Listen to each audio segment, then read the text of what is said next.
ഇന്നത്തെ ഊണ് കഴിച്ചാലോ? ഊണൊക്കെ വിളമ്പിയിട്ടുണ്ട്. ഒരു പപ്പടം എടുത്തിട്ടുണ്ട്. പിന്നെ ഒന്ന് ഉണക്കപ്പയർ ഉപ്പേരി ഉണ്ടാക്കിയിട്ടുണ്ട് കേട്ടോ. അപ്പോൾ അതിൽ നിന്ന് കുറച്ച് ചേർത്ത് ചോറിലോട്ട് മാറ്റാം.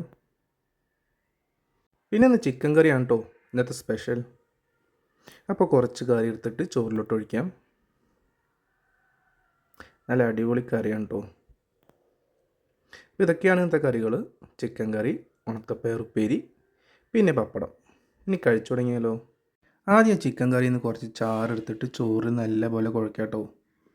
പിന്നെ ആ ചിക്കൻ പീസിൽ നിന്ന് ഒരു പീസ് എടുത്തിട്ട് ചോറിലോട്ട് വെച്ചിട്ട് പിന്നെ കുറച്ച് ഉണക്കപ്പയർ എടുക്കാം, അതും കൂട്ടിയിട്ട് പിന്നെ ഒരു പീസ് പപ്പടം എടുത്തിട്ട് നല്ലപോലെ കുഴച്ചിട്ട് ഒന്ന് കഴിച്ചു നോക്കാം കേട്ടോ. സംഭവം എല്ലാം നല്ല അടിപൊളി കോമ്പിനേഷനാണ്. പയറുപ്പേരിയും പപ്പടം, പിന്നെ അതുപോലെ അച്ചാറുണ്ട് കേട്ടോ. ഇരുമ്പമ്പുളി അച്ചാറാണ്. ഇരുമ്പമ്പുളി ഉണക്കിയിട്ടുണ്ടാക്കിയതാണ് കേട്ടോ.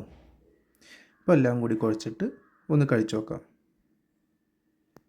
സംഭവം നല്ല ടേസ്റ്റ് ഉണ്ട് കേട്ടോ കഴിക്കാനായിട്ട്. എല്ലാം കൂടി കഴിക്കാൻ അടിപൊളിയാണ്.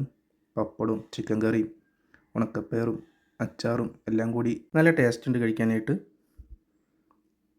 അപ്പോൾ ഇതാണ് ഇന്നത്തെ വീഡിയോ. ഇഷ്ടപ്പെട്ട് കഴിഞ്ഞാൽ ലൈക്ക് ചെയ്യുക, സബ്സ്ക്രൈബ് ചെയ്യുക, സപ്പോർട്ട് ചെയ്യുക. അടുത്ത വീഡിയോയുമായി വീണ്ടും കാണാം.